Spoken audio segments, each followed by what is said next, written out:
Alright everybody, this is going to be a little new for me. I'm not used to doing this. And this will be my first video that I'm posting to YouTube. I don't have a script, I don't have anything like that. But my name's Necro, for anybody who doesn't actually know me. I'm not famous, I'm not popular. I just am looking to try and do something fun and get back into something I enjoyed in the past, which was streaming. But I don't really have the time to stream anymore. I was a Twitch affiliate before I stepped away to go to nursing school, and, well, I became a nurse. It's been about 6 years of being a nurse, but also including schooling, I've been away from streaming for about maybe 10 years now. I used to stream a lot of Escape from Tarkov, but I am a huge variety gamer with a hardcore case of gaming ADHD. So I figured, why not now? So, here we are. Welcome to the first episode of Dawncaster.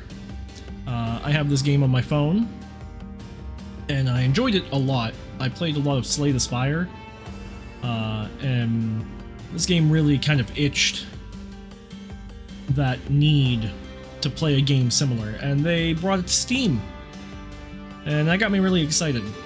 This is a fresh game. There is nothing unlocked here. I'm just kind of playing blind in a sense. I know how to play, but the Steam version has a lot of the DLCs on the phone already unlocked, which is very nice, but I don't have any of those on my phone. So we're gonna do the mess around and find out, I guess.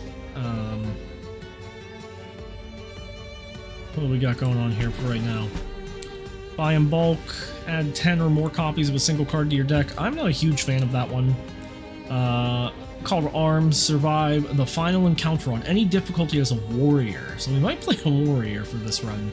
Find and acquire an Aura of Divinity card.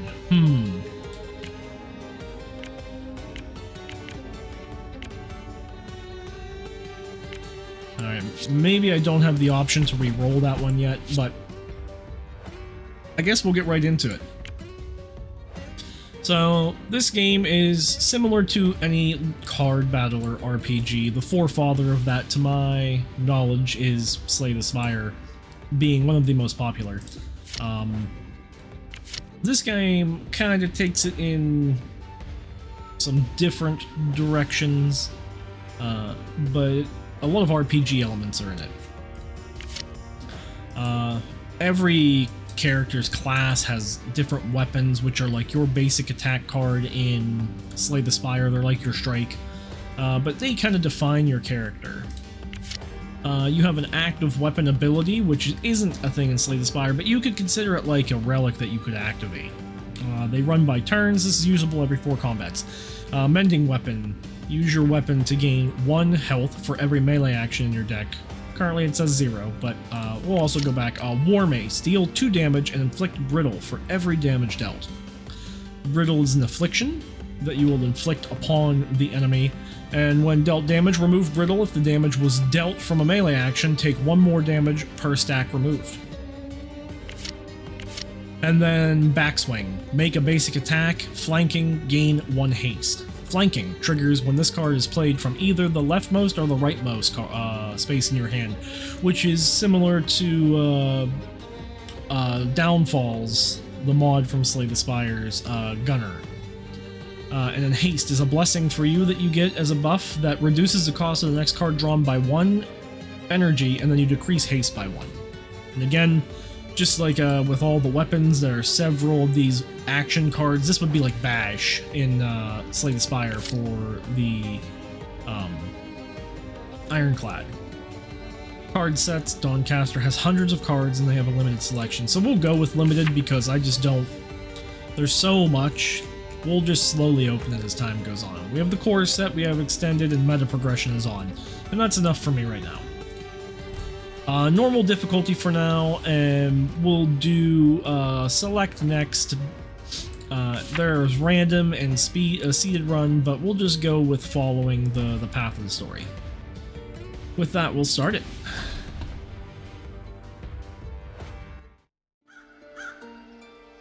Heroes Rest Cemetery.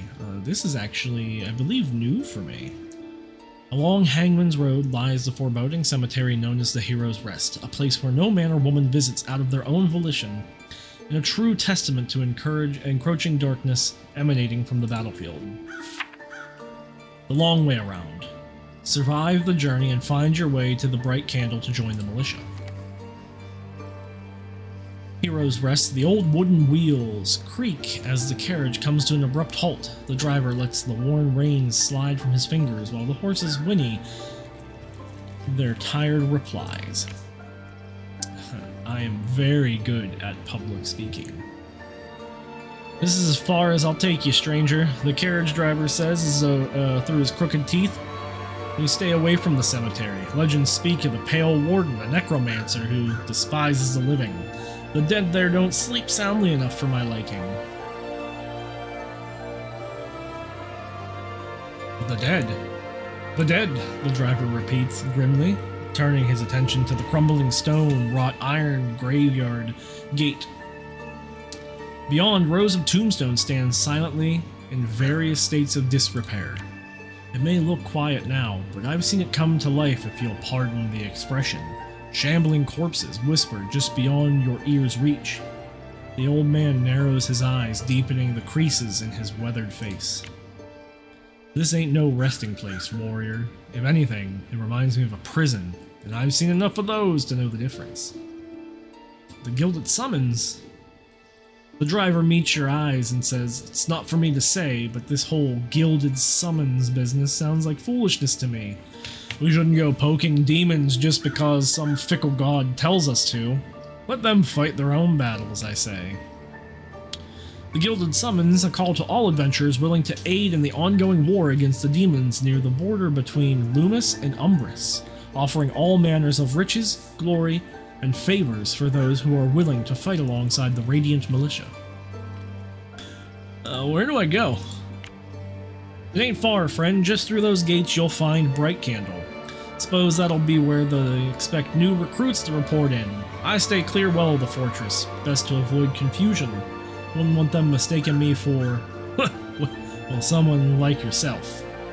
Bright Candle is the first settlement on the new frontier and a rally point for the forces of light.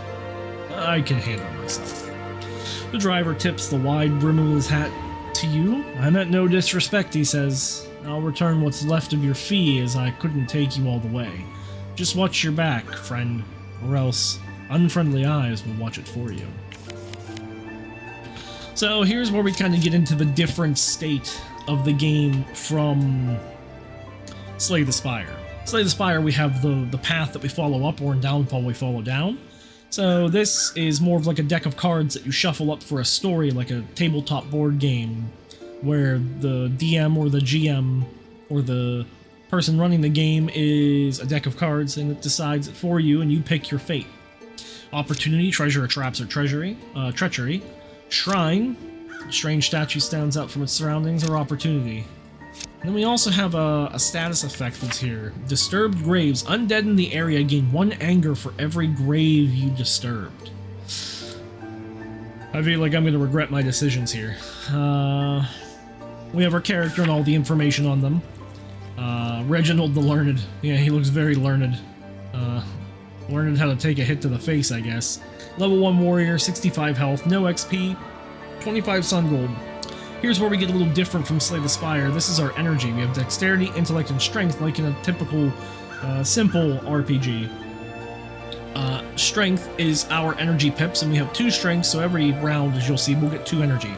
Our weapons, War Mace, and all of our data and our seed for anybody who cares to see it, B1E287C861. No additional experience, 5% luck, no imbues. We have talents, which is the mending weapon, and bounties, which are what we're trying to get more of these coins to unlock more rewards to expand our meta progression. Here's our deck. We've got the backswing with all of its information, flanking, triggers, and the cards played from the leftmost to rightmost, as we talked about. We talked about haste. We also have surge cards. Surge cards in the game are their way of giving you extra energy. Energy in this game doesn't deplete at the end of a round, as we'll see.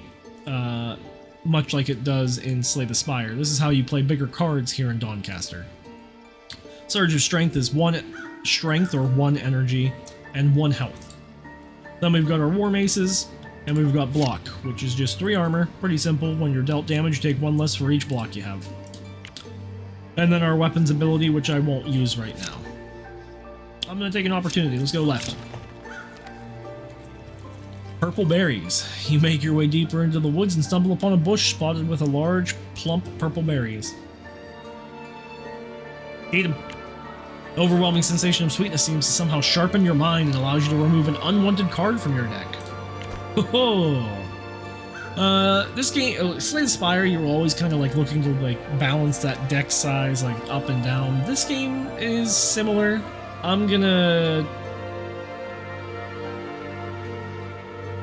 think I'll take a strike. I'll take a War Mace out. I think I'm going to keep my blocks for now. The Warrior doesn't need blocks as much, but here's another thing. The campsites where you can stop and rest, you don't upgrade your weapons here like you can in Slay the Spire. You remove stuff for heal. We got a Skullwing Moth. The Boney Moth is barely able to lift its weighted wings. And we've got Crimson Grave Robber, a suspicious figure, busy digging a sizable hole. I don't know anything about these mobs or these encounters because this is not what's in the phone version of the game because I don't have any of the DLCs. So this is going to be a very different experience for me, so I'm going in actually very blind. We have the weapon power, your weapon power button. This is just the how to play for those who don't know how. Let's go for the Skullwing Moth, 22 HP. Alright, so Skullwing Moth, information on it, 22 health. We don't know the cards per turn, we don't know the energy per turn, we know it has 12 cards in its deck, and it has no real threat to us, and I have killed none of them. It's a beast, though, if that matters at some point, probably. It's going to hex me, and a ranged attack, and it currently has 2 energy. We will Surge, block, Surge, and then we can War Mace, and not War Mace, because I'm dumb and didn't realize I used all my energy. Oops. End the turn. We'll look at this once the enemy takes its turn. Flyby, and then Infect. What does this little hex do?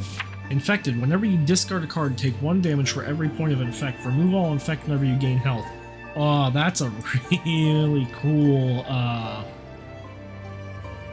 hex. I wonder if there's a class that does it. We have Brittle inflicted on them. When dealt damage, remove Brittle. If the damage dealt was from a melee action, take 1 more damage per stack removed. War Mace. The side at which you play the card from determines what energy you use. It's kind of an interesting system because you can have characters that are Dex and Mind, or Dex and Intellect, Dex and Strength. You can have characters that are all 3, or you have characters that have like different energies altogether. But we'll get into that later. I won't spoil too much. Spending energy. Spend your energy by dragging cards onto the enemy and dragging the card to the left or the right. And then we have our combat history that shows up kind of like old school Final Fantasy, kind of. Tap on the enemy to show the action and history, and tap the icon of the action history to show the card. How does one bring that up for me?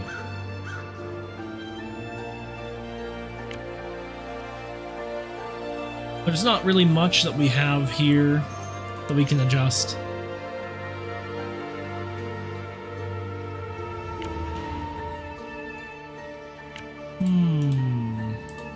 There it is. Click on the enemy. That's helpful. So now we can actually read what they did.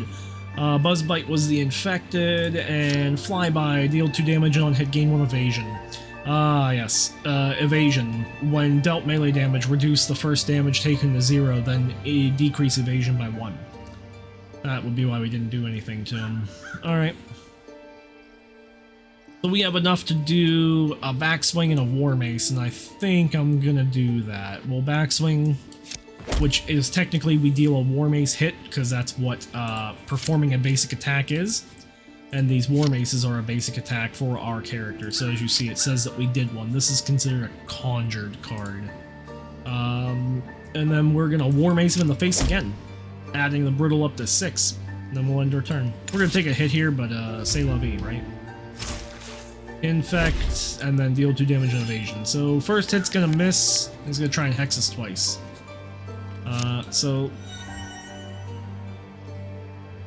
Oh, nice. So haste made those cards cheaper, or at least the one cheaper. So the first War Mace misses, but this War Mace will not. And then I have enough to actually block. We're gonna get hexed twice though, so I probably didn't need to really worry about blocking. It's misplay a clock, everybody, because it's 11:13 here, and I just did a 12-hour shift. So we'll Surge of Strength, War Mace, and we're done. Now we get to the reward system. Gain XP to level up, just like an RPG.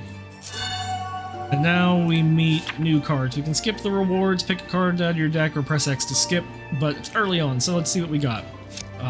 Barricade, discard a card, gain armor equal to the last card's damage dealt. Reprisal, deal 3 damage. Add any damage you took to your since your last turn. That's actually really good. I like that. And then bash is deal damage equal to your armor, and crit hit and interrupt if you're fortified. I'm gonna add reprisal.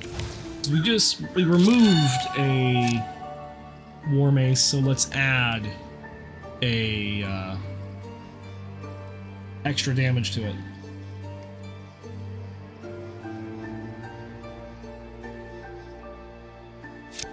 So Church Grim has an effect happening. Graveyard Shift. At the start of battle, gain 2 barrier.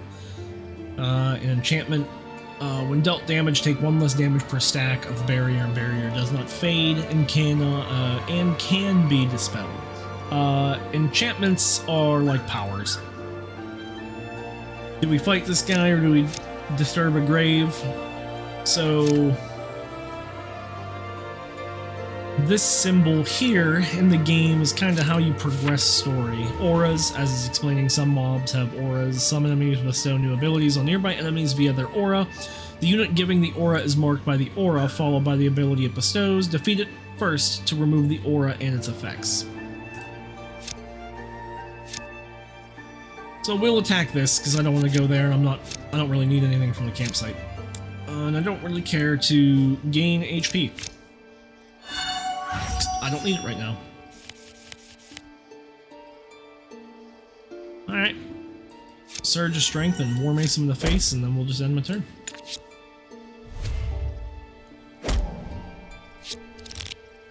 He put something in my deck, and he voodooed me. So, let's take a peek here. This is his barrier. He has the brittle on him. Doom. At the end of turn, take 1 damage for each stack of Doom, and then decrease by 1 for every action played. And he hit us with Grave Bite, dealing 1 to 4 and inflicting Doom. This is the Church Grim Undead Spirit, 18 HP, but out of 20. Double Backswing, which, as you note, technically played 2 cards. At the end of turn, take 1 damage for each stack of Doom and decrease it by 1 for every action played. It's considering that the basic attack and backswing both are actions. Helpful, I guess. And then we'll War Mace him. We lose the Doom. And he's going to attack us. Moderate damage, so I'll try and block. It drains all of our energy away, but we'll be okay. Probably should look at my deck and see what the howls are, but we're going to find out right now. On draw, inflict 3 fear. So fear, when it reaches 100, you're stunned and you skip your discard phase. Reduce your fear whenever you gain HP. Well, we got bad news. So we'll play Reprisal, even though we didn't take damage. And then we'll War Mace.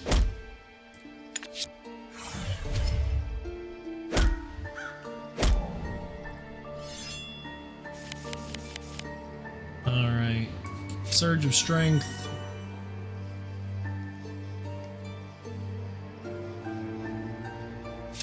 Block, and then Backswing. Take 1 damage from the Doom.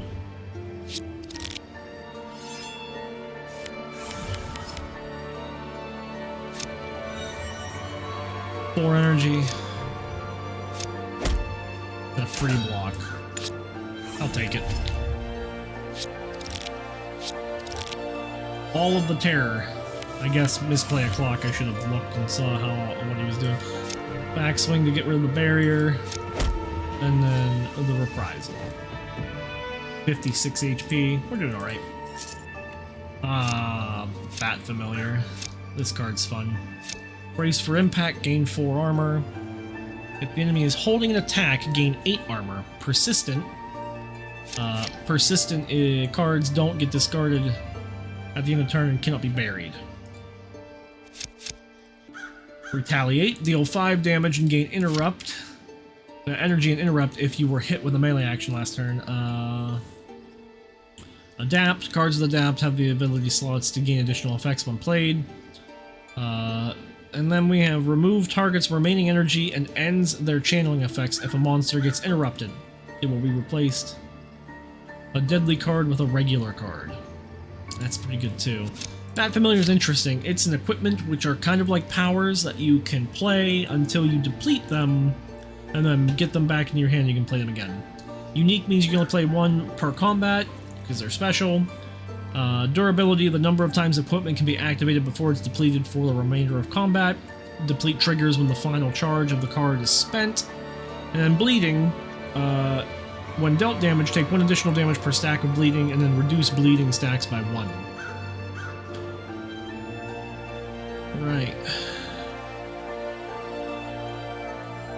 And we conjure a vampirism, which isn't put up here. I think I want retaliate. Warriors don't need to block, right?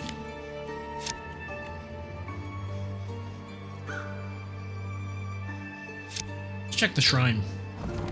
A strange statue stares at you longingly, surrounded by various objects that share an exact counterpart. Alright, so Shrine of Mirrors. The Shrine of Mirrors will duplicate a card in our deck.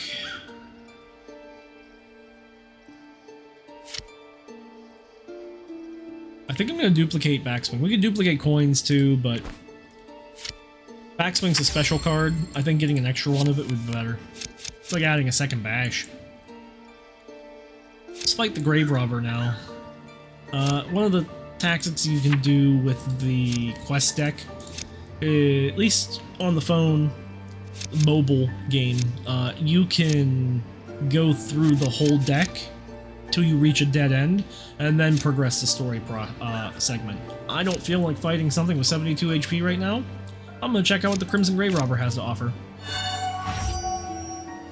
Time to test the merchandise. Looks like Brother's wearing a Ring of Power, which is a ring in the game. 2 Surge of Strength, so get some health back.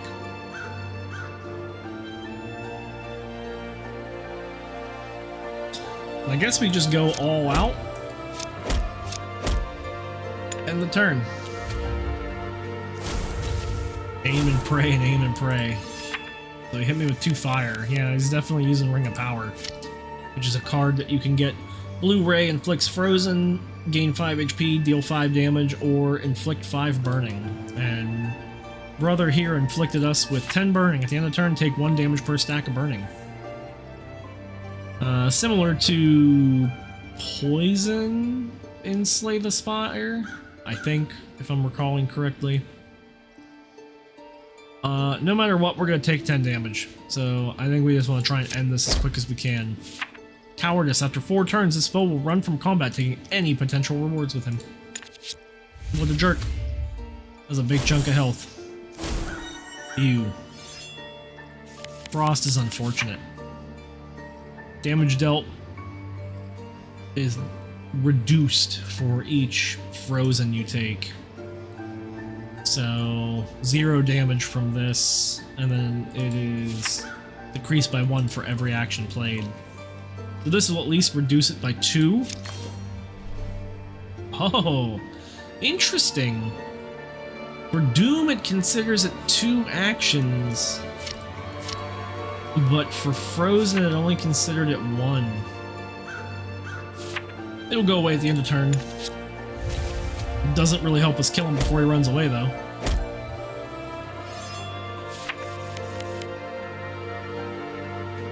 So we can hit him for some decent damage here. Let's try and get him with a backswing. And there we go. Riddle gets us the kill. Or the victory. Crushing Blow. Rampage is interesting. We don't have any anger benefits right now, but cards with Rampage gain double the damage from anger, 2 adapt slots, and then Frenzy, whenever I take damage, I'll gain energy. Sweeping Strikes deal 3 damage and conjure a random melee action for free with Frenzy after I take damage, and then Barricade, discard a card, and gain armor equal to the last damage dealt. We're feeling the pressure right now on health, so let's add the Barricade. We'll activate our weapon, gain 7 HP. Cooldown for the weapons, 4 turns. Let's check this opportunity. The Arcane Sigil suddenly lights up below your feet in a circle all around you. A wall made out of fire starts burning. Let's put a card into the sigil.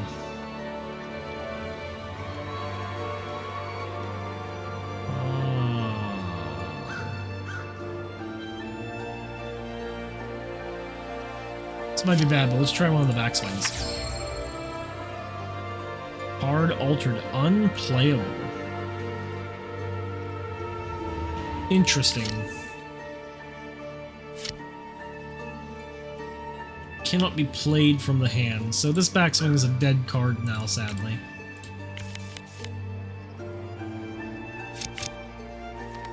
Usually in the mobile game, that can add a positive effect too. Help, suddenly. Sudden piercing scream cuts through the air. Help me, the voice seems to cry out from behind a large boulder. As you approach, you see a body partially crushed. Help me. You turn around and notice a raven sitting on a branch. The raven looks at you with intelligent and quizzical eyes. Give it a coin. After you hand the raven a coin, it immediately starts flying and screams, "Follow!" The raven leads you to a potion, barely visible underneath some branches. For you! A healing potion, an item. 10 HP and 50%, you gain 15 instead. Items are usually single use. So this says 1 use, gain 10 HP. 1 use, this card will be permanently removed. Alright. Campsite. We'll heal. Campsite.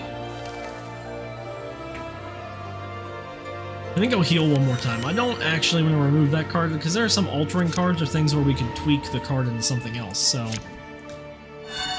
It's a dead draw, but... The Abomination is planning a deadly attack.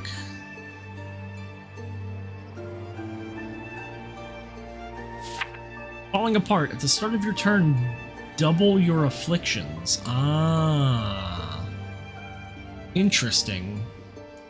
So he'll get double the brittle. He is going for a deadly attack, so I think the plan is get bamboozled by the unplayable backswing that you just said it was unplayable. So I guess we block. I don't know how much damage he's gonna do.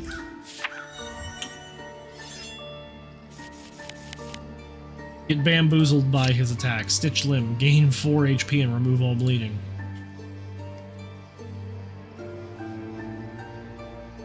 Heal or Blessing. I guess he didn't have enough energy to play both. I, on the other hand, do have enough energy to play both. And presumably this will double, so this might become 8. Let's see. Unless he somehow purges. Uh-oh. Yep, it does become 8.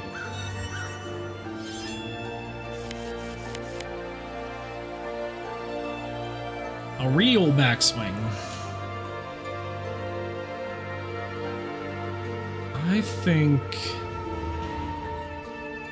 backswing, retaliate. That should interrupt him,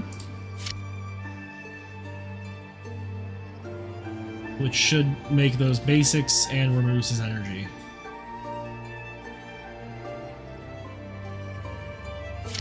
Oh, and we gained energy too, I forgot. I had a moment of confusion. Let's discard the War Mace. Gain 15 block. Already paying the dividends. Let's see, Bone Knuckles. Deal 2 damage twice and on hit gain 2 armor. Well, he didn't hit me, so he didn't gain any armor, thankfully. He also took no damage, though. He's hitting with another deadly attack. Unfortunate. But that reprisal's free, so... I could hit with the brittle and then deal more damage with the reprisal, but I think I want to hit reprisal first, then hit with the War Mace. I think the way we're going to down this thing before we get annihilated with the Grim Hook is going to be...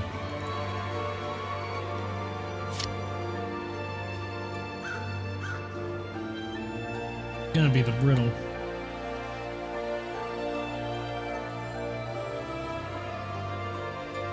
A shame we're not flanking. We haven't dealt any damage. I think gaining 10 HP is fine. Gets it out of our deck.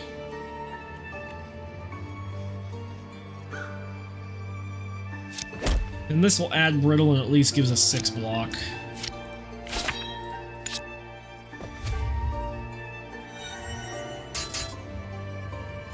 And he doubles up to 12. Unplayable. How dare you. Retaliate to convert him down, then we'll block and end the turn. As you can see, the energy is now carrying over. But now he's got 6 block because I didn't have enough block to survive.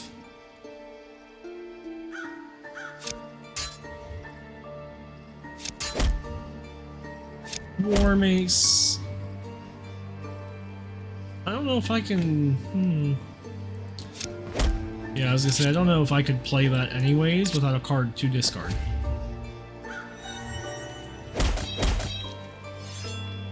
This is fine.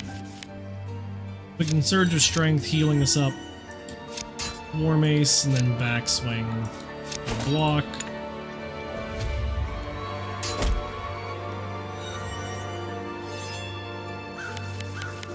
Now we should be able to capitalize here. Or not. So close. 36 brittle. Man.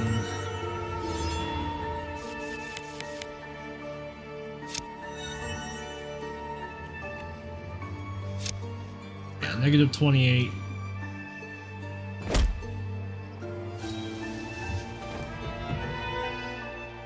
Oh, so close to the level up.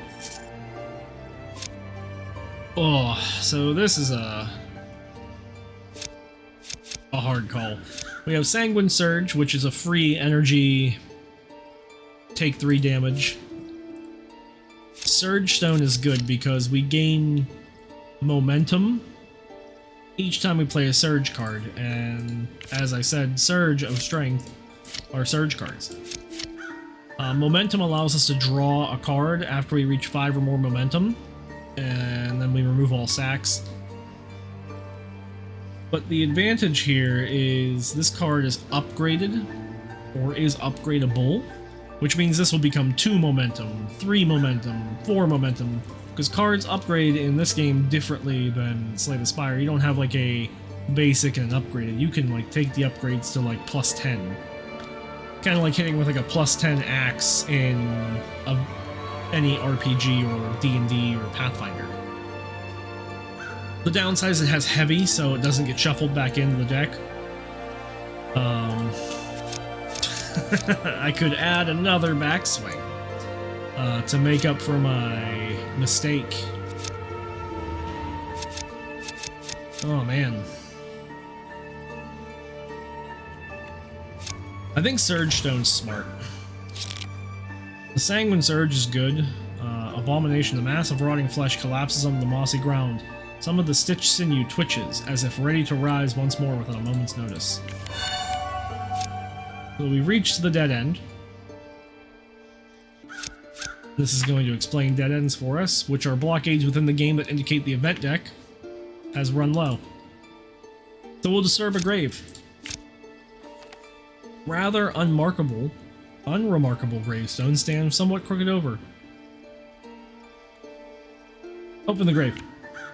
You dig into the shallow grave quickly, uncovering a small stash of items. Philosopher's Stone. What a yoink. On the mobile game, that has been like sitting there patiently in my 250 reward tokens to find this card. Ironic and bittersweet that I find in the Steam version of this game on the PC. Conjure a random free card of the color you spend to cast this card. Scholar, conjure 2 instead. Scholar is very, not interesting, but if you have 20 or more cards, but it hasn't changed. Yeah, Scholar, your deck contains 20 or more cards in total. And it's a treasure as part of the treasure pool. Charges means it can only be used 2 times.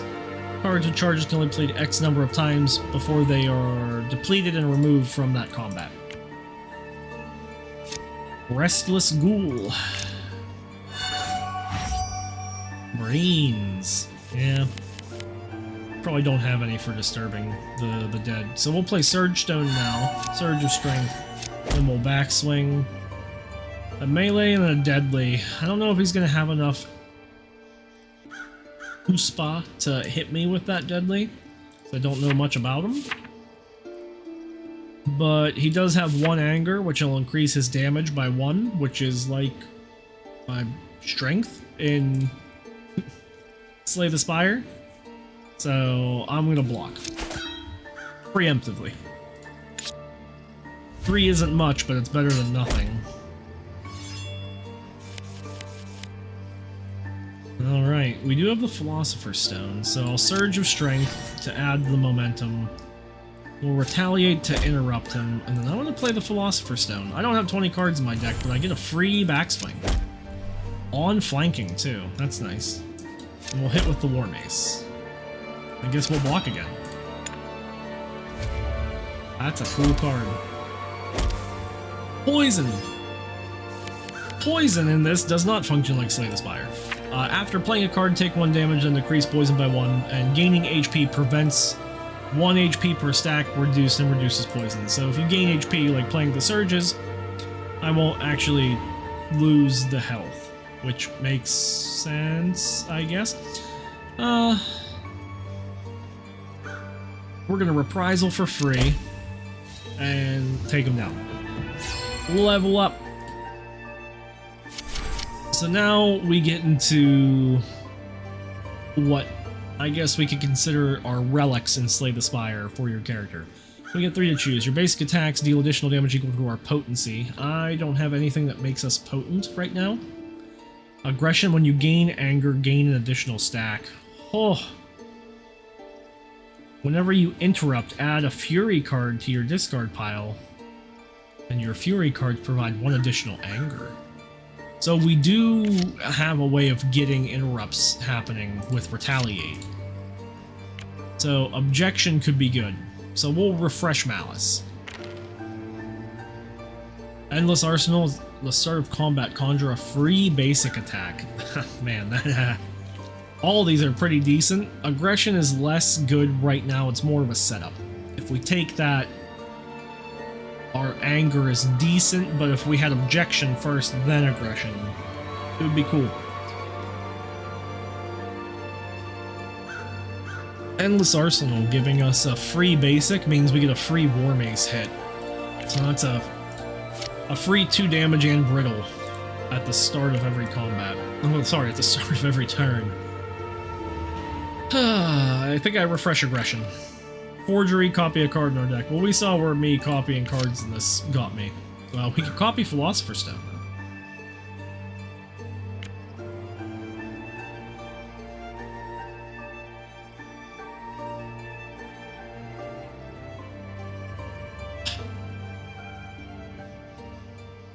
Objection is very situational. I need to have taken damage to gain energy and the interrupt. Then it has to be a melee action, so when we fight anything with magic, we don't trigger it. So I think we take Endless Arsenal. This guarantees us a free hit. We know Brace for Impact, gain 4 with Persistent. We know Reprisal. Savagery is an enchantment. Like I said, those function like power, so once you use it, it activates and stays for the whole. Crushing triggers whenever you inflict 10 or more damage on a single hit.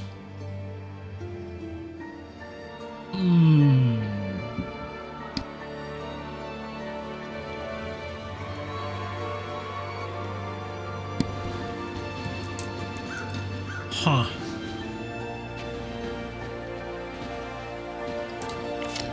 I don't currently have a way to do that consistently, so I think we're going to skip on Savagery.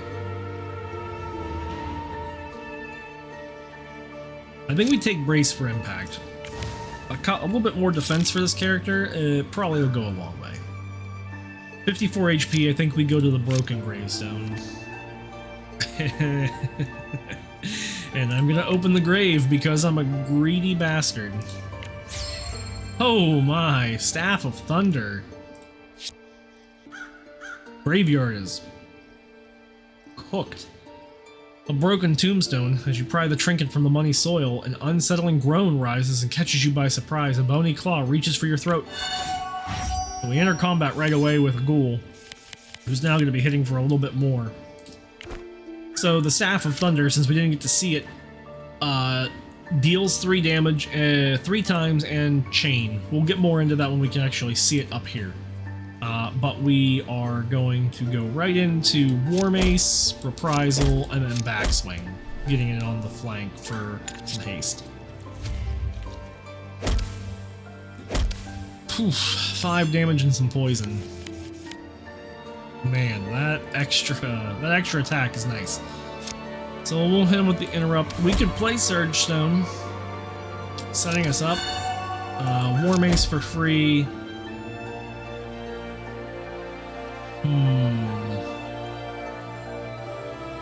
Green Outline, which is not something they talk about. The green outline means the card, whatever trigger it has that you need to trigger, is triggered. So we'll play Brace for Impact and we'll Barricade and discard that for 10. Hopefully saving us from extra damage. The Staff of Thunder. For some reason, it's still not explaining what chain does, but basically a chain increases every time you play a card with chain, and it increases the damage of a card equal to the amount of chain you have. So I know he only has 4 HP. I'm going to play Surge. I'm going to play Philosopher's Stone, Death Blow, deal 15 damage, and on draw free if you're below 50. Well, I'm not below 50% yet, and I didn't draw it. But it's still 15 damage, so bonk. And Sanguine Surge returns, and Prayer shows up. So, like I was explaining earlier, how we have green energy, blue energy, and red energy for Dex, Intellect, and Strength, respectively. We have Prayer, which is holy. It's the yellow energy. There is a whole dynamic for holy characters. The knight has an archetype all built around holy. It's interesting. I'm gonna grab Sanguine Surge though. 2 extra energy for 3 life is pretty good. I am sure there's a boss fight coming up. Usually at the end of event decks, a boss shows up. So I'm gonna hold. I'm gonna hold on the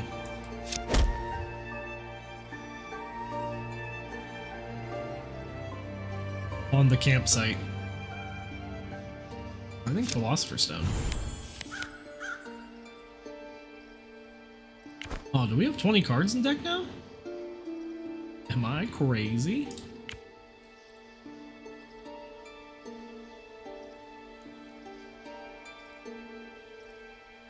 14 damage. Damage is equal to 20% of your maximum HP and interrupt. Yep. Oh my. And I'm just gonna gain a whole shitload of block. We'll discard the Staff of Thunder. We'll discard the block. And then we'll play the brace. Okay. 40 block. Man, Bash Ironclad would be so hard right now.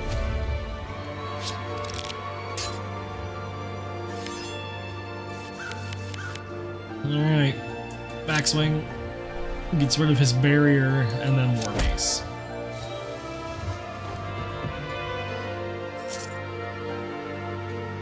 Barricade again. Reprisal. No, we don't have 20 cards in the deck. I think it weird.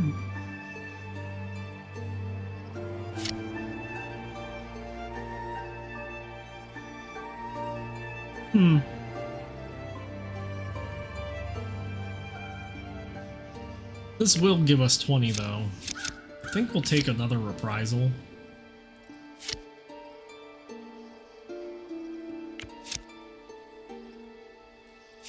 Don't care about adding another barricade.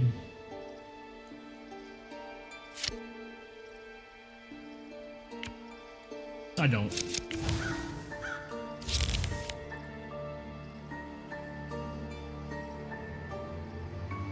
Fancy Tombstone. 8 HP. I'm not going to campsite. We're going to disturb this Fancy Tombstone. A rather Fancy Tombstone stands proudly and remarkably distinguished over a heavy slab of stone. 30 gold! Ah, there's the Pale Warden. Death Calling at the start of turn, inflict 1 vulnerable. Take 10% more damage for each action.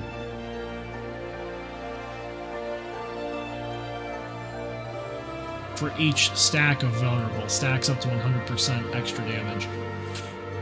Ooh, boy.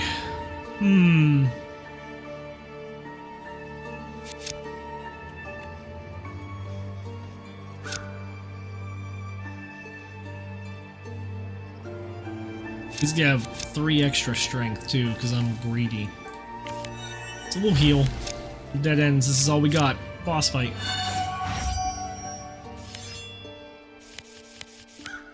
Alright.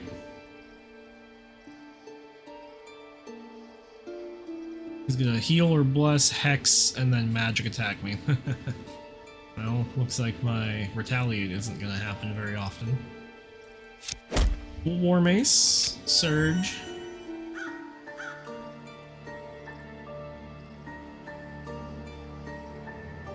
And then War Mace again.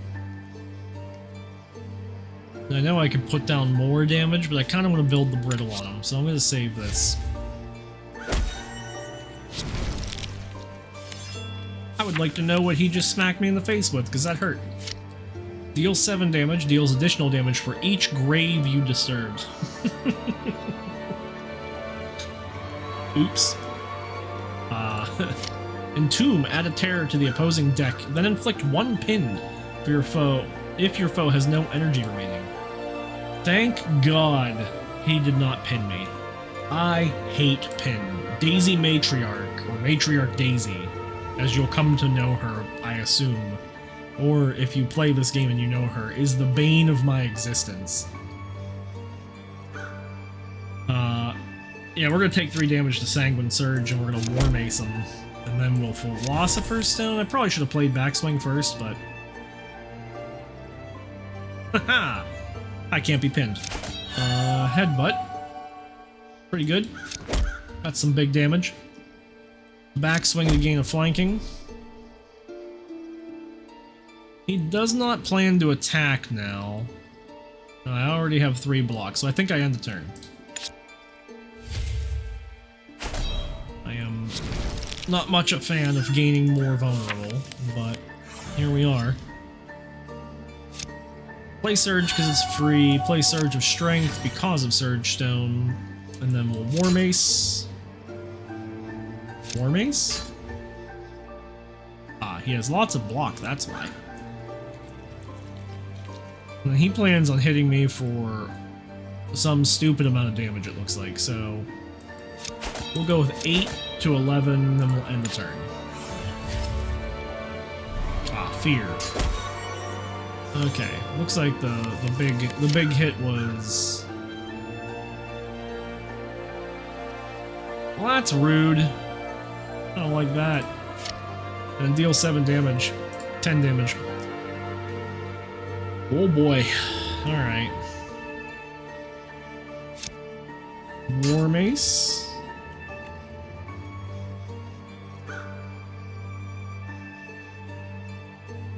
I'll try and get through that, but...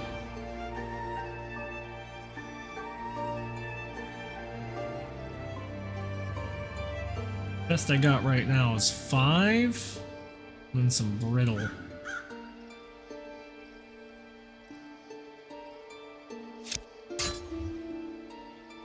It's only dealing 2 because it's not getting through. It's rough. It's the unplayable one anyways. I'm gonna do that a lot this run until I get rid of it. I won't gain any block with this either, so... Might as well just try and push his block down, even though it's gonna go away. Ouch. 5 damage and discard the top card of the opposing deck. At least he didn't gain any friggin' armor this time. War Paint. Shuffle 3 Furies into your card. Deal damage equal to the last damage dealt.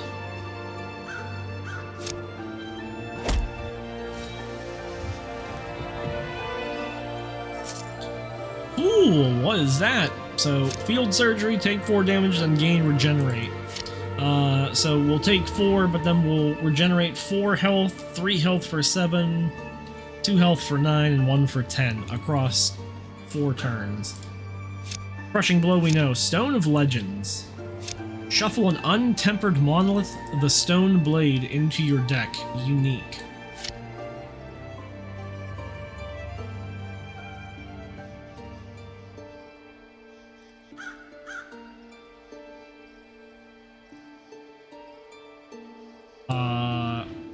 I'm adding it just because I want to know how to play with it. So, now we can explore more or we can leave. The pale figure falls to the cold ground with a loud howl, leaving only the tattered robes and a large iron key behind. For a moment, the sky lights up as dozens of souls rise from their graves, free from the clutches of the Warden and its grave-filled prison. So when you come back to explore, if we would have left that campsite, we could have come back, but it's not here anymore, so we'll go with leave the area. Take a sip of my drink. Canto 2. Bright Candle. Bright Candle was founded by the Radiant Militia as a rallying banner on the border between Loomis and on the dark lands of Umbris. I have this sinking sensation that this warrior run is not gonna go to the end. So much like where we were at in the first act, in the in-between here, we have an event deck, and we have people we can visit. We have Consul Eveline, part of the quest. Mary Beth Eveline. Ah, another adventurer answering the gilded summons. You've arrived at a fortuitous time, warrior. We could use your assistance in a delicate matter. I'm a warrior. I'm here about my pay. All in good time, warrior. You'll need to prove you are more capable than any other recruits that have found their way to my doorstep first. What happened to these recruits? It's hard to tell. Some, whispers of destruction, desertion, have started circulating recently after one of our more capable officers went missing. Others suspect their inexperience caused them to fall prey to the local wildlife. So you see, our losses outside the battlefield are growing faster than I care to have publicly known, which makes you a good, and frankly, expendable candidate to investigate this delicate matter, warrior. Who are the missing soldiers? All of the missing soldiers were part of our recruit enforcement, or recent reinforcements. The consul pauses, tapping her desk as if hesitant to continue. Most of them, recruits not unlike yourself, with the brunt of our force down in the ramparts. We have recruits guarding our back. Man, if you wouldn't know it, you'd think English is my second language.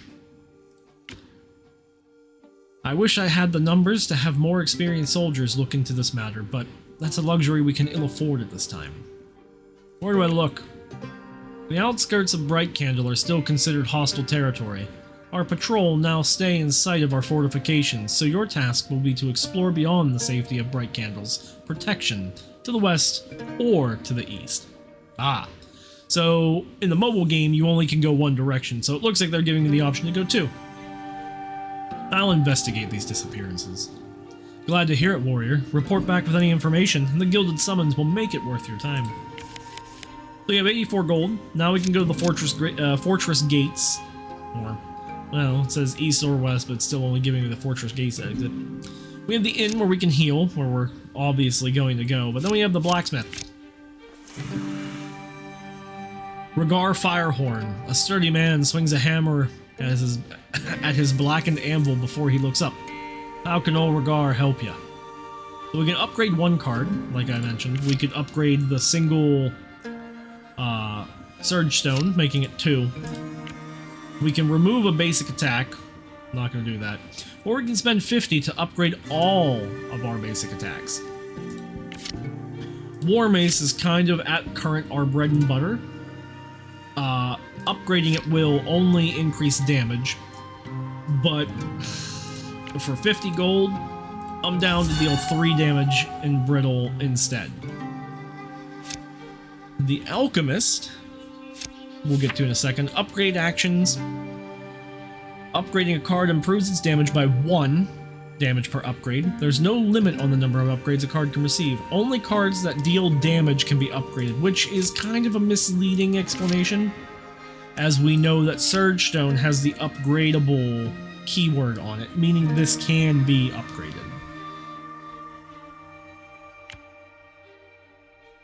So let's check something real fast. How much? I can mend for 8 still. That would take me to 46. My potions are at least 47% safe. So we're gonna go to Teresa, or Teresa. I guess Teresa is the correct pronunciation. We'll go to Teresa Blackbrew. Well, hello there, adventurer. Here for any of my Wanderer's concoctions, or just looking for some conversation? We're gonna change card to one of equal rarity because I don't want to get bamboozled for like the 5th time on this backswing that is now unplayable. So we'll select it and we'll swap it out.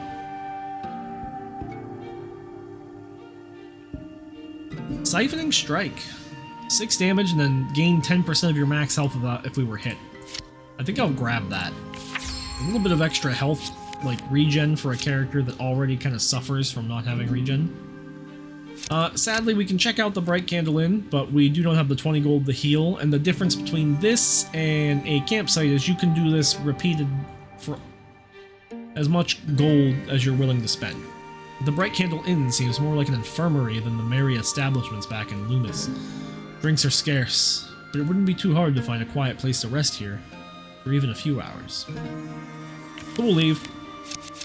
So we reach a dead end. We can go back to Bright Candle Inn, but we'll go to the fortress gates.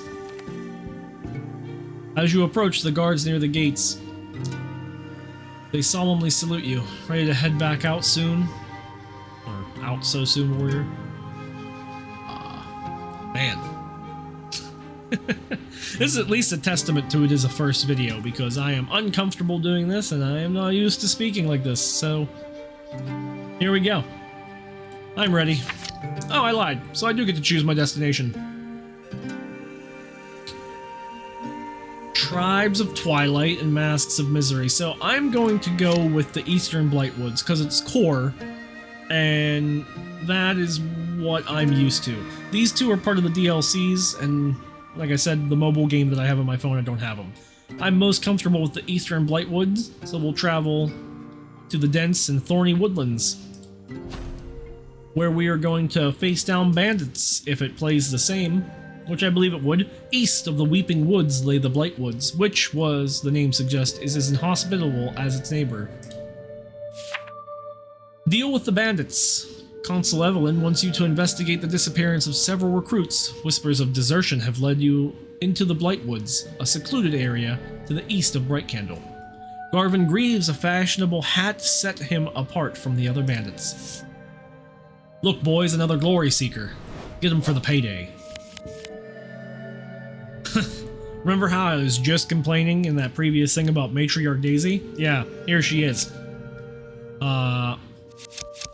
Probably should take her out because it started taking anger. I will flip this to gain some HP and hope that 47 health is enough to handle a mini-boss. Or this will be a very short run.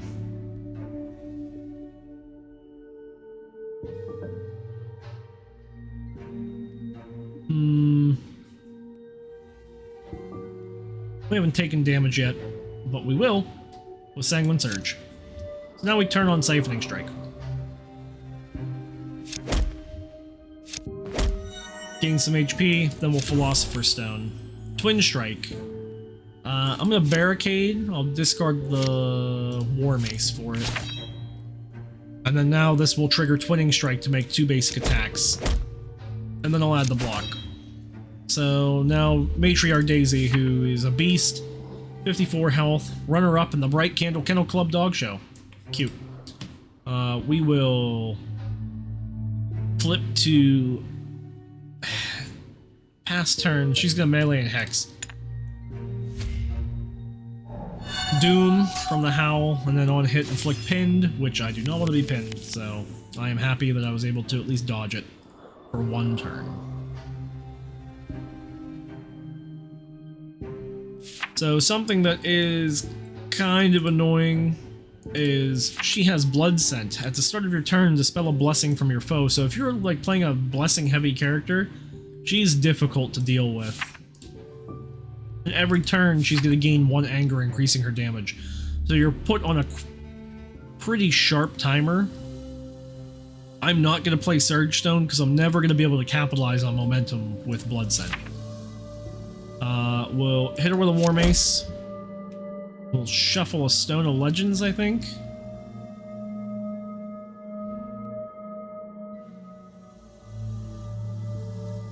And then probably backswing to do another. I'm curious, what is Stone of Legends now? Oh, that's a big card. Rampage. Cards with Rampage deal double damage. Untempered cards are removed from your deck at the end of turn. It can adapt, which we don't really have. And it inflicts dazed, on hit, interrupt, and 1 dazed. And it deals 25 damage. Hot damn. Alright. So we'll backswing and build up that riddle on her, and then we're gonna have to pass. 1 damage from Doom. No block, so we're probably getting pinned this turn. Alright, so pinned. While pinned, only the leftmost or rightmost card in your hand can be played. But there's Monolith, and it's on the leftmost. So we'll War Mace, and then we're gonna Monolith. Ooh, thank goodness. That would have been embarrassing if I would have lost my first run on my first recording to my first video on YouTube to Matriarch Daisy, who is the thorn in my side on the mobile.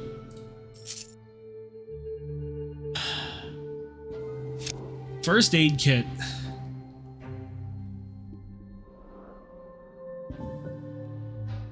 I think I'm gonna add it. We already knew what the other two do. First aid kit just gives another means of healing. Let's check the shrine. Shrine of Binding. A handsome roguish figure stands before you. Its stone surface remarkably untouched by its harsh environment, and its gloved hand extends towards you, ready to accept yours. Examine the shrine.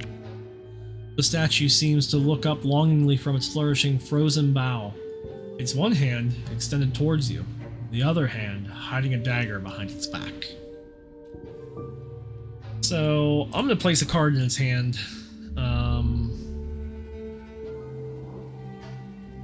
What card will I place? Probably this here Stone of Legends. Persistent. So now it has persistence on it, so it will no longer get discarded if I don't play it, and it cannot be buried. Buried is a unique feature where you basically, to quote legally distinct Wizards of the Coast card game, you put the card in a exile. Anyways, the statue seems to nod conspiratorially before it returns the marked card, then resumes its static pose and vacant expression once more. We're up to 22 cards in deck. Another shrine, so we'll hit that shrine too. Shrine of Potential. The statue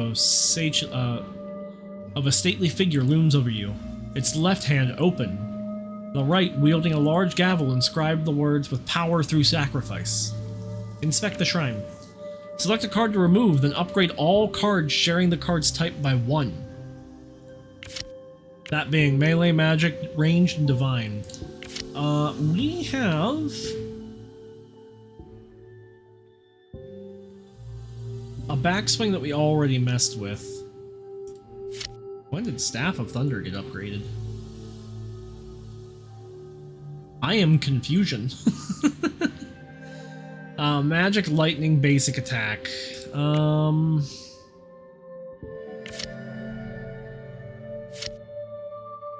We could remove a reprisal to upgrade all of our melees. I think that's what we do. We have 2. I think we can live without 1.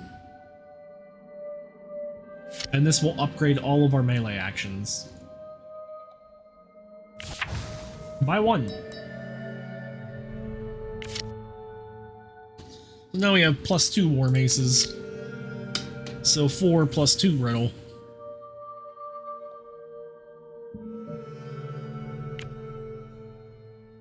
Alright, the gavel glows brightly as it strikes the card you placed in its extended hand. Your mind fills with pride for one brief moment, and the statue seems to stand even taller than before. Oh. Yeah, I mean, money's for spending, right?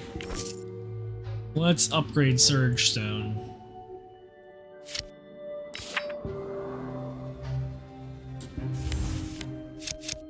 Check the opportunity. You spot something glittering in the shadow. 27 gold. Lucky day. Crimson Bloodhound or Crimson Cannoneer. I'm gonna activate to heal again, and we'll fight the Bloodhound real fast. Fast, air quotes. Alright.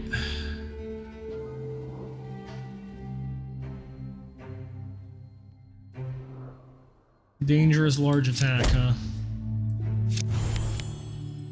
Bull Rush. Deal 8 damage if this is the first action in combat, inflict stun. Well, that is unfortunate, but... Oh, Bunker Down's an upgradable card? That's cool.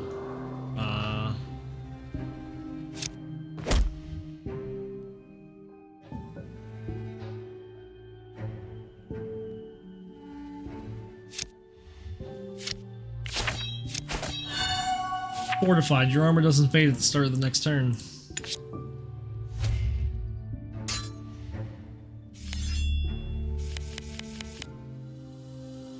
Alright. Surge of Strength. So then we'll War Mace into a Siphoning Strike into Brace for Impact.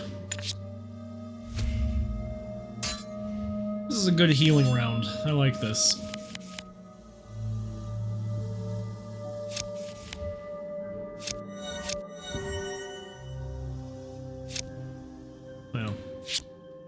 I kind of bamboozled myself. I probably could have killed him with this, but I wanted to try and heal more.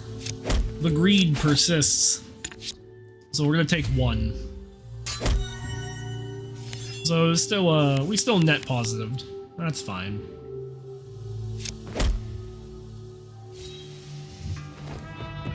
Can't be too sad about that. Sharpening Stone, 1-use item. The next basic attack is upgraded by 2. Oh man, Rallying Cry. The Battle Cry, gain 1 energy and gain Rally. Whenever your opponent plays a card, you gain health and then you lower Rally by 1. It's like poison, but for healing for you. That energy's nice. It's not a surge card, sadly. We could replace the backswing we missed.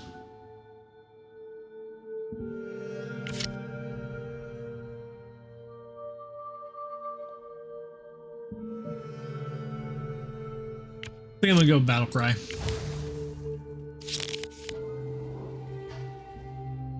See if we can take the Crimson Cannoneer down before he shoots us in the face with a cannon.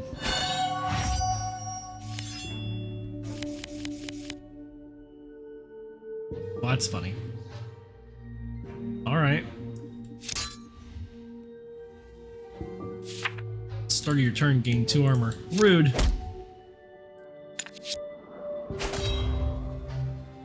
Load cannon, lights the fuse. Draw a light to the fuse. Ooh, 3 times. That's 4. 5 is 9. 4. Don't think it's gonna work that way.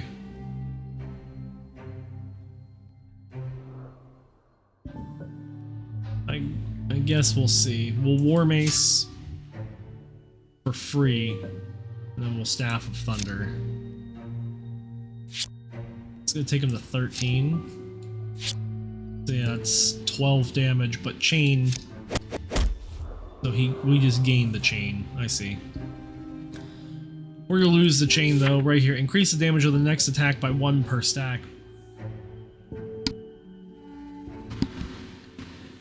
And then the chain fades if the played card does not increase chain. Well, the played card is not going to increase chain. And then we will... I guess Barricade.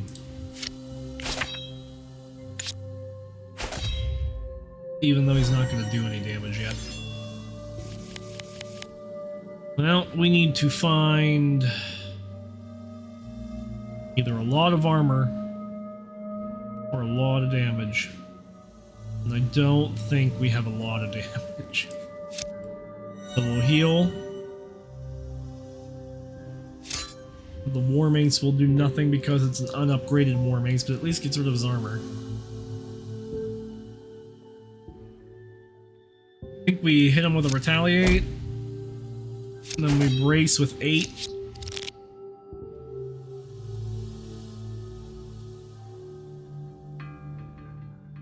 Oh, did we get an interrupt? Wait a minute.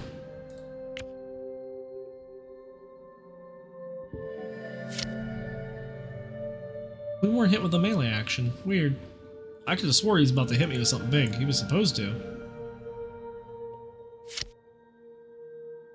Alright, I ain't gonna complain.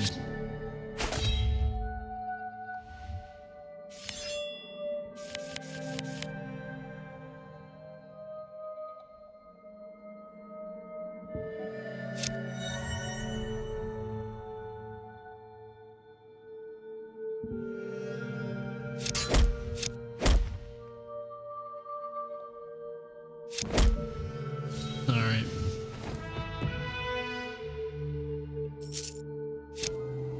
Okay, now we add the backswing. The game just wants us to have the extra backswing after it very much took it away from us. A young wounded boar cries out in pain and fear, its hoof trapped in 2 large iron claws. Oh, I imagine killing it for food heals us, but we're pretty good on food. Freeing the animal gives us something unique. The animal whimpers meekly as you set it free. It awkwardly takes its first few steps as a free animal, leaving a messy, bloody trail. We get extra luck. So this increases the odds of like getting better cards. So I'll take it. Bandit looter. Get us a little extra money. I am really appreciating Siphoning Frenzy always somehow being in my top card. But the Philosopher's Stone is just too good not to want to play. So we're gonna Philosopher's Stone. Shuffle all your Fury cards into your deck, draw a card.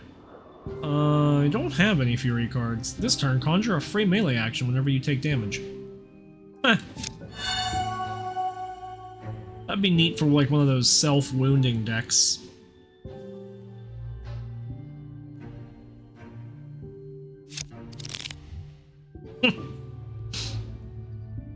Value. Retaliate. And then I'll end my turn, because I'm gonna take damage. Oh, wait. Never mind. I am the dumb. I never said I was good at the game. Be clear. Rally up to get some extra energy. War Mace to give him the riddle, and then Staff of Thunder to deal some big damage. And then we could deal more damage, or we could heal. I'm gonna heal.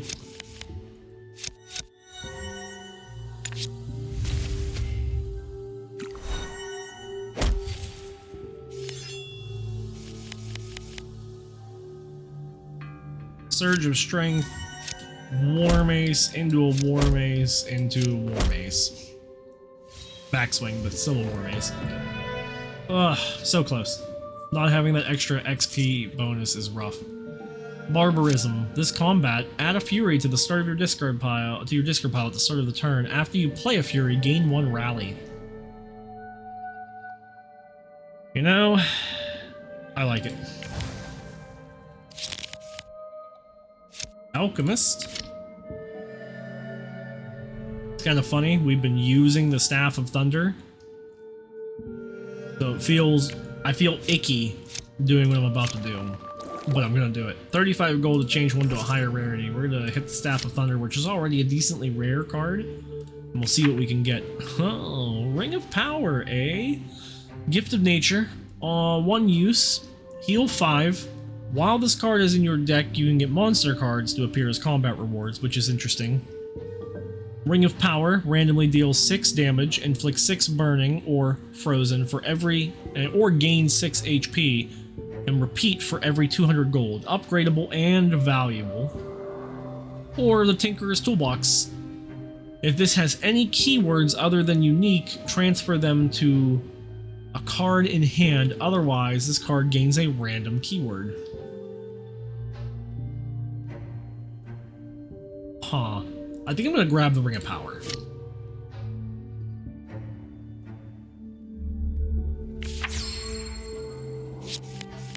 Is it Ring of Power upgraded too? Huh.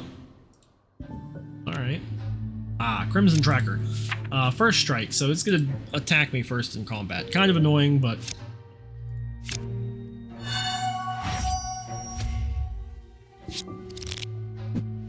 So he gains an evasion and puts a Falcon in my deck. Where'd it go? Who might discard? He did. Deals 1 damage when drawn and then 1 bleeding. Okay, Ring of Power. Opening hand.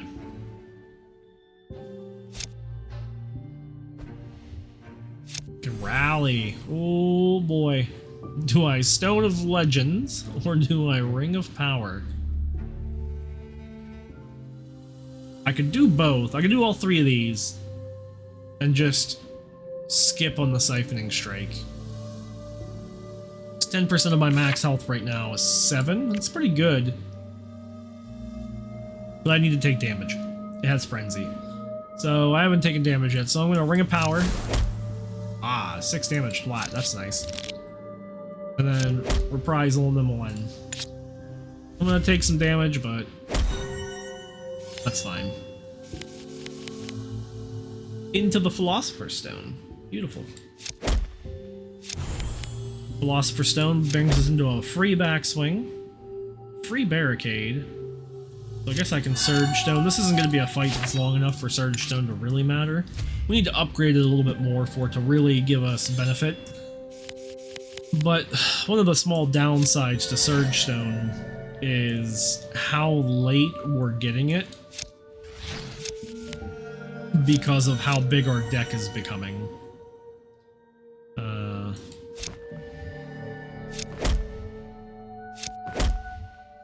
So that's one of the downsides to it, is the more cards you get and without the ability to create more Surge of Strengths, I need another mirror or a duplicate or a counterfeit, but we'll see. We gotta level up. Uncanny Strength. Your melee actions deal additional damage equal to your strength. This talent can be taken multiple times. That is silly. So we'll leave that and let's redo Survival Instincts, or reroll it, I guess. Devotion. I don't care about Devotion. Strength and Numbers. Whenever you add a permanent card to your deck, gain 3 maximum HP. That would be bananas if I had more Sanguine Surge and more of the Siphoning Strikes. So if I had a couple extras of those, then that would be a hell yeah, brother. But I don't have that. So we'll go Uncanny Strength. 2 extra damage for the melee attack. Ass. Battle Vigor. Start a turn, take 1 damage, draw a card. I like that. An extra Sanguine Surge would be nice. I like it because it activates Frenzy. Siphon Strike is Frenzy. What else was it?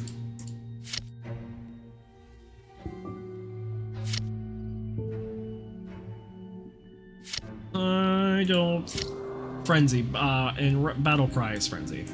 So there's at least 2 cards, and we can start taking more Frenzy cards with this. I did just say that we need more Sanguine Surge, but against my better judgment, I'll take that. We'll heal again, and then we'll Crimson Collector.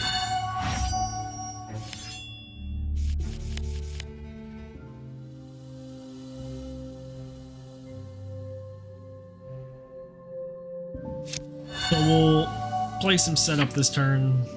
This combat, add a Fury to your discard pile at the start of the turn. Because we can Surge of Strength into the Philosopher's Stone.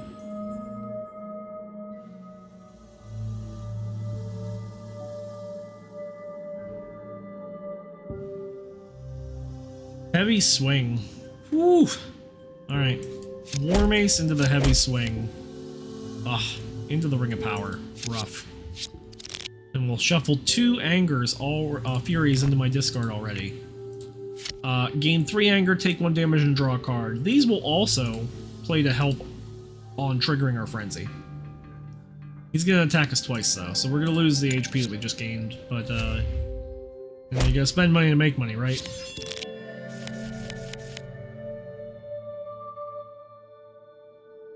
It's a shame that that Siphoning Strike is there and the backswing is there, longingly asking me to play it. And we'll hit into the Retaliate for the win.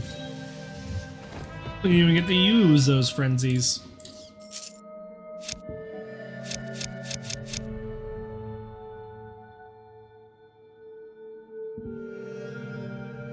Man.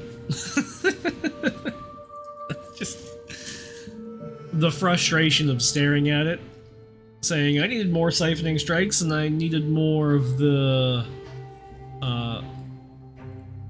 Sanguine Surge to really capitalize on taking that 3 max health. So I'm not going to take it because I don't have them, and then the game shoves them down my throat. We'll add the Siphoning Strike. Another collector. I clearly do not play these to speedrun. And I think that's okay. I'm okay with not trying to speedrun my way through a game. I enjoy enjoying it. I think I'm gonna go for the Siphoning. Oh. I should not have gone for the siphoning. I should have gone for the brace for impact because I didn't activate my frenzy and I'm stupid.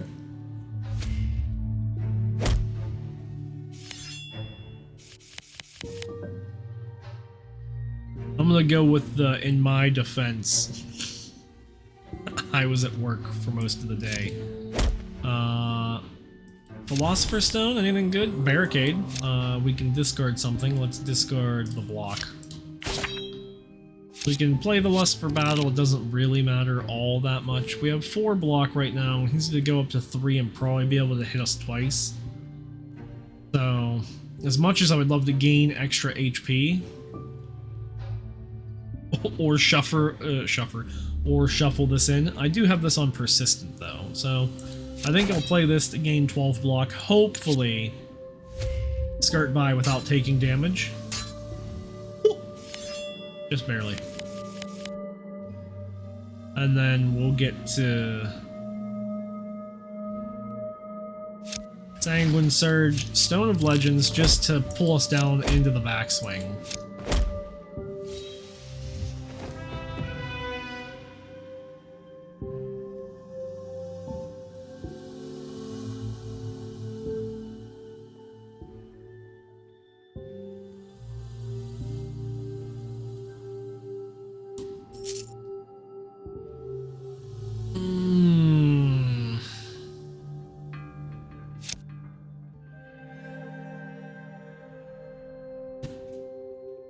I don't think Crushing Blow yet. I want to get more ability to generate energy to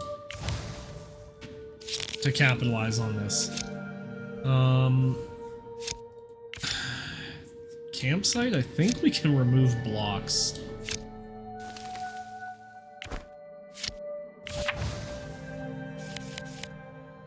Oh, thank goodness. And another campsite. So yeah, so I'm going to remove another block. And then we're going to go trigger some of the story. Strange carvings. You spot strange carvings on the bark of nearby trees. The sign seems to indicate a trail of some sort. The talking tree. You hear a faint mumbling coming from the nearby tree. A soft squealing breaks the unnatural silence with the woods.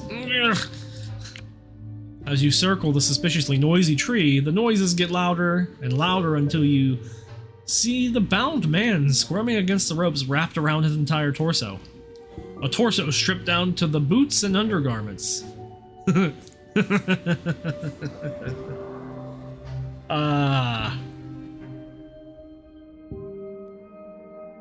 feel like it's in our nature of this character to check the boots, but this is a character that joins us. So I'll start cutting the ropes for Julius Belthrop. Julius, as soon as the man is free, he huffs indignantly and picks up the feathered hat that was at his feet. We thank you kindly, stranger. It appears we were hasty in our decision to take our business to these scoundrels. Merchants recruited. It will turn out to be their loss, which is good news for you, friend. As a token of your gratitude, we'll make our services available to you, at a considerable discount, of course. Why? Cards, of course. Only the best ones, we might add. Care to have a look? Where do you get all these cards? Our connections with the Emporium make sure potential profit doesn't slip past at even the most dangerous of places. The Emporium, the largest conglomerate of merchants, bureaucrats, and smugglers within the Shattered Realms. Along with the cards, adventurers may trade us or find they have no use for anymore, or for other reasons, mainly because they are dead. Noticing his words have soured the mood somewhat, the merchant quickly smiles. But we assure you, such an ill fate befall you, your own collection will be sold at a considerable margin. No discounts on the cards touched by the hero who saved Julius Belthrop. Well, I guess show me your collection. Oh, alright. Reprisal, Siphoning Strike, Barricade, Berserk. Shuffle all your Fury cards into your deck, draw a card. That's pretty cool. If we have a way to generate Fury, which we do, but not super fast. That's decent. Execute. Deal 5 damage, and if the target is below 20 health, slay them. Slay, obviously, as the word might imply, when the foe is brought... slay triggers when the foe is brought to exactly 0 health. But, it's not exactly how that's gonna work. Last Stand, pretty good. Gain armor equal to your missing health, so when you play a low health run, this can be a big lifesaver. Searing Weapon, a first introduction that we're seeing on these last 3 cards of shared energy cost. So this is a int strength card, so you can use either of those to cast this. Make a basic attack. While you have focus, inflict burning equal to the damage dealt. I don't have focus, and I don't have a means of generating focus on this character right now. Cast a Nova, inflict 2 charm, repeat for each other type of Nova card you played, which I don't have any Nova cards, and convert all enemy poison into bleeding with Blood Fever. I don't have a way to inflict poison either. And I do believe I have already taken a Siphoning Strike. I don't really want to take another. How many barricades do we have again? 1?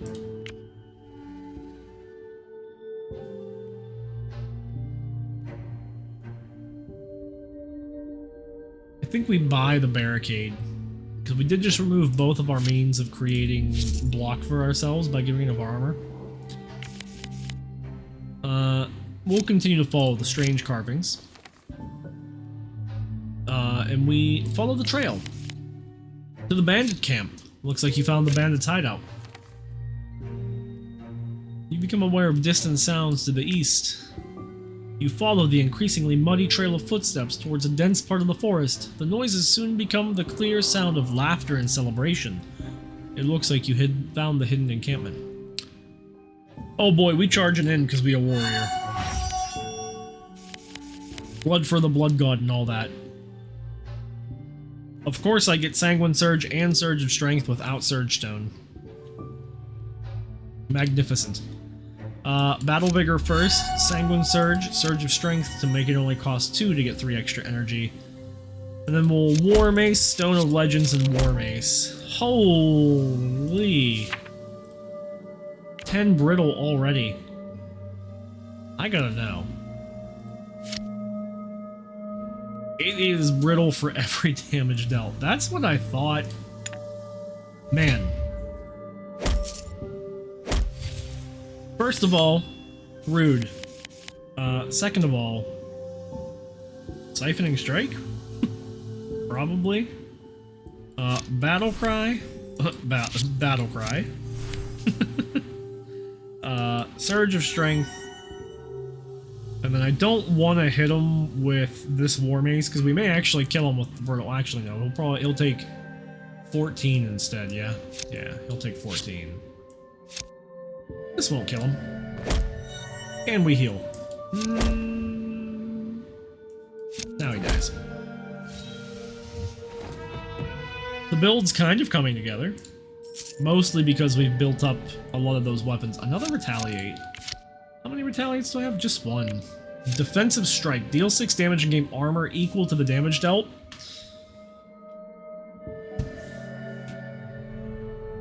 I mean... we did just remove both blocks. Having another Retaliate would be nice.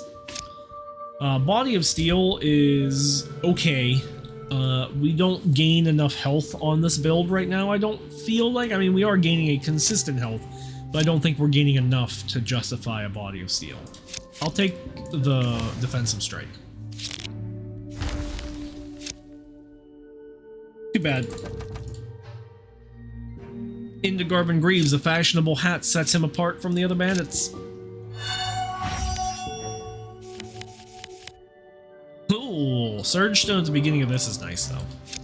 Surge into that, into 2 momentum, into a backswing, into that, another War Mace.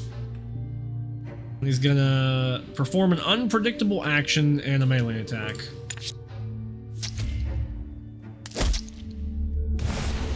Ah, yes, he has stuff happening up here too, by the way, which is why we took bleed. Bleed is going to be quite the pain. Sanguine Riposte. At the start of your turn, inflict bleed equal to the number of times you took damage. Ah. And then Blood Taxes. At the end of your turn, gain life equal to the foe's bleeding, and then remove all bleeding. Kind of like a vampire, and he's fully regenerated all of his health. So... unfortunate. Rally. Reprisal. War Mace, Sanguine Surge, War Mace, and then Stone of Legends. Absolutely no block, but...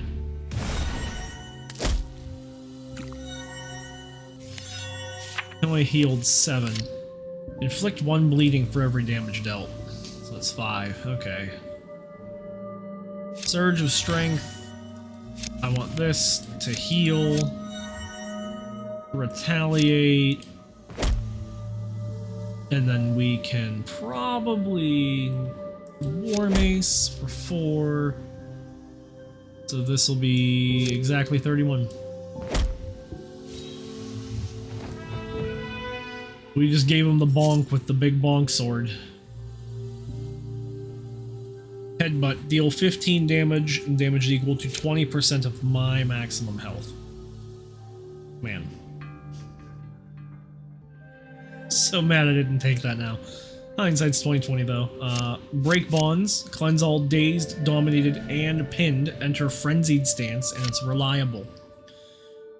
Reliable, the ambush, bloodlust, cascade, continuity, finale, flanking, flow, and frenzy conditions are all met. Reliable cards ignore disabling conditions like jinx, stun, pinned, or dominated. Removes an affliction, cleanse. And then the afflictions, such as poison, bleeding, or dazed. In this case, dazed, dominated, and pinned. And frenzied stance. Whenever you inflict a critical hit, draw a card, you are immune to dominated. That's definitely the, Darkest Dungeon affliction symbol there. Master at Arms. This combat, basic attacks deal 0 additional damage, increased by 1 for each basic attack you play. Yeesh. These are both really good. This is just okay, but knowing where I'm going to be heading, I'm going to take Break Bonds.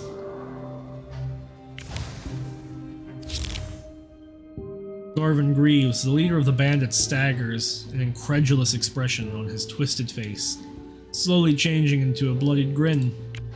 Lucky hit. You don't even know what's really going on here, do you? He pauses, coughing up some blood as he clutches the clearly lethal wound on his chest. Yeah, I could let him speak, which would be helpful for anybody else watching this to understand what's going on, but, I don't think old Reginald the Learned is here for speaking. Finish him. With a fluent strike, you end the bandit's life, his slumped body crumbling to the floor as a black smoke rises from his corpse. Let's address the remaining bandits. With their former leader dead in the mud, the remaining bandits stop their jeering and stare at each other bewilderedly. We could let the militia sort them out. We can claim them all to work for me, or we can invite them back as soldiers, which I think is what we would do. Little bloop for, achievement. Bandits. Most bandits look at each other and nod. Some more desperate to get out of a clearly losing situation, and happy to accept any mercy now that their leader has been fallen. Where to next? We'll explore real fast because I do have a campsite, and I'm going to take advantage to heal. Now we'll leave. Back to Canto 4, Bright Candle. I believe that is where we'll call it for the first video. We're up to about a hour and 40-minute run. And I know that the YouTube algorithm doesn't really like long videos. But I feel like these are going to be longer runs no matter what. If I was to do one whole long format run, you're probably looking at like 2 hours if you don't speed run it and you communicate like I'm doing. So, YouTube's not really for this video gonna have like the, in this corner, here's a suggestion and here's this suggestion, because I don't really have anything for this video. But if you're here, you stayed for the whole video, you gave a like maybe, you subscribed if you wanted to, anything like that, all of that's helpful, all of it's appreciated. I don't make any money off of this right now. I don't know if I ever will. This is all purely for the enjoyment that I have of trying to bring any positivity to anyone's life that I can.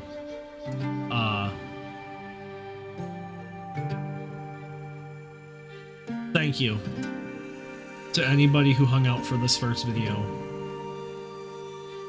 And hopefully I'll see you in the next one.